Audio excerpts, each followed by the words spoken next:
피해 환자 최소 25명. 2022년 베네수엘라 피임 시술을 받은 일부 환자들이 임신하는 사태가 발생. 초유의 의료 스캔들로 베네수엘라인들이 경악하고 말았는데요. 피임 시술을 했는데 임신을 했다고요? 그렇습니다. 무슨 말이야? 아니면 뭐 이렇게 의료 비리 뭐 이런 거? 그 원인을 추적한 결과 피해자들은 모두 같은 의사에게서 시술받은 것으로 드러났습니다. 베네수엘라를 발칵 뒤집은 의료 스캔들의 가해자는 산부인과 의사 호세 다니엘 로페즈였습니다. 로페즈가 환자들에게 한 시술은 임플라논이란 팔뚝 아래 작은 막대 모양의 임플라논을 이식하는 시술입니다. 그런데 잠깐, 이 뭐야? 이건 임플라논이 아니라 사탕 막대기잖아. 뭐? 에? 다른 산부인과 의사가 우연히 SNS 홍보글 에서 로페즈의 시술 사진을 발견. 하지만 사진을 유심히 살펴보다가 충격적이게도 의료기구가 아닌 사탕 막대기가 환자의 몸에 엉터리로 시술됐다는 사실을 발견했고요. SNS를 통해 이 사실을 널리 알렸습니다. 아, 의사는 맞아? 자, 이제 그런 게 의심되기 시작하죠. 아니 가짜 시술한 거잖아요. 아니 지금. 저도 낚이려고 막대기를 넣어놨다고? 아니 그럼 적당했어요. 사탕 막대기가 뭡니까 저게 사람 몸에다. 몸 썩지 않아? 저거 뭐야?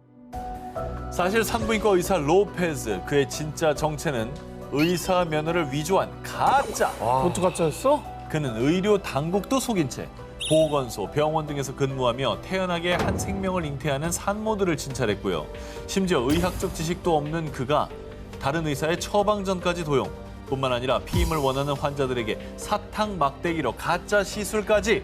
그에게 가짜 임플라논 시술을 받은 환자만 최소 25명으로 드러났고요. 가짜 의사의 거짓 의료 행각에 베네수엘라가 발칵 뒤집혔습니다. 면허를 위조했나 봐. 아, 그 아니요. 수술을 그냥 버젓이 한 거예요. 지금 수술장에 들어가서. 한 거지. 네네. 가짜 의사 로페즈는 자신의 거짓 행각이 발각되자 도주를 시도. 하지만 경찰에 붙잡혀 불법 의료 행위, 허위 문서 사용 혐의 등으로 법의 심판을 기다리고 있습니다. 환자와 생명을 기만한 가짜 의사. 당신이 쉽게 속인 대가는 절대 가볍지 않을 것입니다. So in the course of the last 2 years, we have found that we are losing function of some of the organs because they're not receiving the right signals from her brain. And through all of that, we've learned that her passion for softball, she was going to have to hang up her cleats because it was too physical and too much for her to try to cope with the daily pain that she was in. 아이고. 희귀병을 앓고 있는 것도 아픈데 그것 때문에 이제 꿈까지 포기를 해야 되는 거니까. 네. 또 참 부모가 되다 보니까 이런 사연은 진짜 눈이 가고 그럼. 또 공감이 되네요. 진짜. 우선 영상 속의 모녀는 미국 오하이오주에 거주하는 34살의 엄마 린지 아불과 그녀의 11살 딸 라일리로요. 모녀는 2021년 3월 한 라디오 방송에 출연해 딸 라일리가 원인 모를 희귀병을 앓고 있다고 밝혔습니다. 하지만 엄마 아불은 SNS에 딸 라일리의 치료 과정, 일상을 업로드, 끝까지 희망을 잃지 않는 모습을 보여줬습니다. 이 사연을 접한 누리꾼들이 모녀를 응원하며 선물을 보내기도 했는데요. 이에 엄마 아불은요? 딸 라일리의 치료비를 감당하기가 힘들어요. 여러분의 도움이 필요합니다. 기부금 사이트에 사연을 올려 딸 라일리의 치료비로 4,000달러, 한화 약 450만 원의 기부금을 받았습니다. 이게 또 오늘 주제가 거짓말이다 보니까 이게 기부금을 받기 위해서 딸을 이용하여서 거짓말로 뭔가 사연을 만들어냈다. 이건 좀 아니길 바랍니다. 돈 받았다는 얘기가 나오는 순간 불길하다. 아니, 그러니까 불길해 지금. 얼마 뒤 경찰에게 접수된 익명의 제보. 아불은 딸이 불치병에 걸렸다는 거짓말을 하고 기부금을 받아내고 있습니다. 이에 경찰이 수사에 착수한 결과 라일리가 희귀병에 걸렸다는 건 새빨간 거짓말이었습니다. 아이고. 심지어 라일리의 치료비 명목으로 받은 기부금은 대부분 여행 경비로 사용됐습니다. 아이고야. 그런데 이 사건에서 딸 라일리 역시 피해자였습니다. 뭐예요? 사실 딸 라일리는 희귀병에 걸리지 않았지만요. 엄마 아불은 라일리, 네가 큰 병에 걸렸어. 살고 싶으면 엄마 말 들어야 돼. 알았지? 딸 라일리가 스스로 희귀병에 걸렸다고 생각하도록 세뇌. 이른바 가스라이팅을 한 겁니다. 엄마 말이니 철석같이 믿었던 라일리는요. 정말 자신이 희귀병에 걸린 줄 알고 진짜? 자신의 꿈도 포기하고 시한부 인생을 살았던 것입니다. 이거 아동학대지 이건 완전히. 완전 학대죠. 이건 아동학대예요. 총발받아, 정말. 아니 우리 라일리 이거 건강하게 잘하려나 모르겠네. 진짜 걱정돼 죽겠네. 걱정이다 진짜. 정말 어린애인데. 이후 라일리는 거짓말쟁이 엄마로부터 분리, 아동보호시설에 위탁이 됐고요. 법원은 딸 라일리에 대한 엄마 아불의 양육권을 박탈. 아불의 전 남편에게 임시 양육권을 부여했습니다. 2020년 11월 아르헨티나 코르도바. 코로나19가 무서운 속도로 확산돼 모두가 공포에 떠는 가운데 24살의 청년 의사 이그나시오 니콜라스 마르틴은 의료진이 턱없이 부족했던 상황에 사람들을 도와야 한다는 일념으로 감염병 대응센터에 지원했습니다. 아유, 감사한 일이네요. 희생 정신을 보여준 아주 훌륭한 의료인이네요. 그렇죠. 네. 마르틴은 주로 코로나19 환자들을 돌보는 일을 담당했고요. 2개 이상의 클리닉에서 진료하며 적극적이고 친절한 모습을 보여 모두에게 호감을 샀습니다. 그리고 어느덧 뉴스 인터뷰를 도맡는 등 센터의 마스코트로 떠올랐는데요. Mi nombre es Ignacio Martín, soy médico voluntario del COE, vengo desde Córdoba para darle una mano a Bello 이 Dolores. 영상 좋아 보이는데. Trabajo en el centro de operaciones TAC. En el caso de que sea una 인터뷰도 많이 했구만. 그러니까 consulta médica, 거의 뭐 대변인인데요, 이 정도면. 또 잘생겼잖아. 약간. 그러니까. 그런데 아 제발 하지 그런데 마. 하지 마. 하지 마. 마르틴이 센터에 온 지 한 달이 지난 어느 날 어?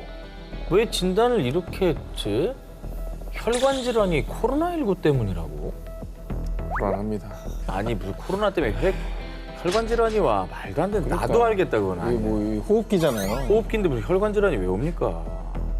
센터의 한 관계자가 마르틴이 혈관 질환이 코로나19에서 왔다는 진단을 내린 것을 보고 의심을 품기 시작. 의사협회에 문의한 결과 정말 놀랍게도 마르틴은 의사가 아니었습니다. 뭐야? 아 근데 어떻게 면접 봐서 저기 들어간 겁니까 그러면? 감염병 대응센터라면서요. 아니 언론 인터뷰도 시켰다면서. 그러니까요. 뭐야? 뭐 어떻게 되는 거야? 마르틴은 의사는커녕 대학 문턱에도 가본 적이 없었고요. 병원 이송 요원으로 잠깐 근무한 게 전부였습니다. 나이도 24살이 아닌 19살. 왜 이래? 그런 그가 의사 행세를 할 수 있었던 건 우연히 한 여의사의 의사 면허를 손에 넣으면서부터였는데요. 의사 면허 속 나이와 이름을 위조해 하루아침에 의사가 됐던 거죠. 심지어 선생님들 괜한 인포데믹스에 속지 마세요. 그러다 병원 전체가 코호트 격리 조치가 될 수도 있습니다. 전문 용어들도 그럴듯하게 사용해 그 누구도 그가 가짜 의사라고 생각하지 못했다고 합니다. 이게 사실 코로나가 그때 확산 일로였기 때문에 의료진이 부족했잖아요. 부족했죠. 그러니까 검증을 제대로 못했나 보다. 일단 빨리빨리 들어가서 하라고 막 그랬나 보다. 아니 자기가 사기로 들어가 놓고 카메라 앞에서 왜 인터뷰를 해요? 난 그게 진짜 이해가 안 되네. 조사 결과 코로나19 오진 등 엉터리 처방을 남발한 사실이 밝혀졌는데요. 그런데 더 놀라운 사실은 마르틴의 가짜 행세는 이번이 처음이 아니었다는 겁니다. 의사뿐 아니라 사진작가나 교통단속, 전담, 공무원을 사칭하기도 했었는데요. 그가 사칭을 하고 다닌 이유, 다름 아닌 뒷돈을 받기 위함이었습니다. 아, 결국 그는 직위 남용 및 불법 의료 행위, 사문서 및 공문서 위조 등의 혐의로 체포됐고요. 그에게 진단을 받은 사람들 중 사망한 환자도 있어서 직접적인 관련 여부에 대해서도 조사 중이라고 어머. 합니다. 전 범죄야. 사람 생명을 다루는 직업을 뻥을 치면 어떡합니까? 처방 때문에 사망하면 살인죄죠. 살인죄지. 자신의 만족이나 욕심을 위한 거짓말이 타인에게는 치명적인 피해를 줄 수 있다는 점 명심하시기 바랍니다. 2020년 7월 인도 텔랑가나주 14살 소녀 레나는 어느 날부터 원인을 알 수 없는 통증과 고통에 시달렸습니다. 우리 레나가 도대체 왜 이러지? 레나 엄마 근처에 용한 치료사가 있다던데 거기 가보는 건 어때요? 소문을 듣고 치료사 시바 프라사드를 찾은 레나. 일주일에 한 번씩 그의 사무실을 찾아 치료를 받았는데요. 치료를 받기 시작한 이후 레나는 전처럼 아프다는 말을 하지 않았고요. 치료사 시나 프라사드도 수시로 레나의 부모에게 연락해 레나가 호전되고 있다라고 안심을 시켰습니다. 그런데 배가 너무 아파요. 갑작스러운 복통을 호소하며 쓰러진 레나. 생식기에 감염으로 인한 염증이 발견된 것입니다. 아이고. 뭐 이상한 치료한 거 아니야? 막 하하. 무슨 치료 같은 거 있잖아. 그랬나 보네. 하하. 아니 왜냐면 생식기에 염증이 그렇게 쉽게 생기지 않을 텐데. 그렇죠. 사실 시바 프라사드가 절 성폭행했어요. 치료사가? 사실 시바 프라사드의 정체는 의사가 아니라 영적 치료사. 예, 진짜.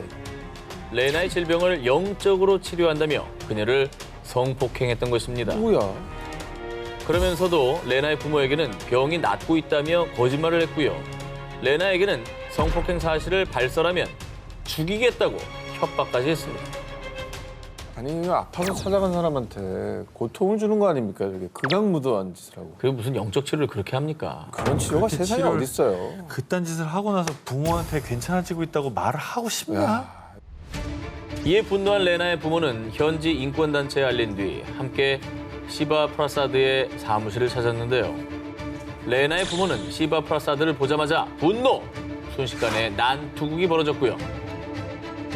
시바 프라사드는 레나의 부모와 인권단체 사람들에게 구타당한 뒤 경찰로 넘겨졌습니다. 아이한테 너무나 큰 상처를 남겼죠. 네, 정신적인 상처, 신체적인 상처 어떻게 보상할 겁니까? 저거? 거짓말과 추악한 악행으로 한 소녀의 인생을 망가뜨린 죄.